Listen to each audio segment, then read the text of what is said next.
వారి యొక్క ఓటమిని కవిత గారు మెడల్ వేయడం అనేది చాలా దురదృష్టకరం. ఇలా కోర్టులు చూసిన మనం ఇలా కోర్టే స్వయంగా వాళ్లకు సో ఏంటి నిరాధారమైనటువంటి ఏంటి ఆరోపణలు మొత్తంగా చేసి ఆమెను మొత్తంగా జైల్లో కొత్త పార్టీ పెట్టారు. పెట్టబోతున్నారు. కొత్త పార్టీ పెట్టే ముందు ఈ తీర్పు ఎలా అనిపిస్తుంది మీకు? మొత్తంగా ఒక జవసత్వం వచ్చినట్టేనా? పార్టీకి శరవేగంగా అడుగులు పడబోతున్నాయా మేలో?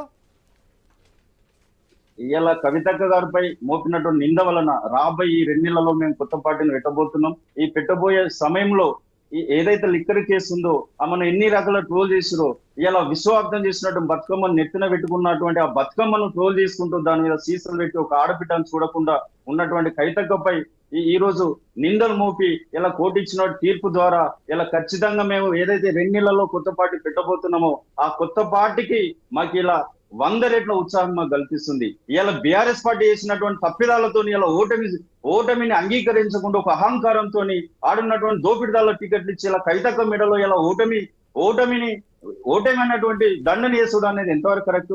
ఖచ్చితంగా మీరు అన్నట్టు ఏదైతే మేము కొత్త పార్టీ పెట్టబోతున్నామో ఆ కొత్త పార్టీ అనేది ఇలా మాకు చాలా ఉత్సాహం ఇస్తుంది. ఎందుకంటే కడిగిన ముత్తం లేక మా కవితక్క గారు వచ్చిరు.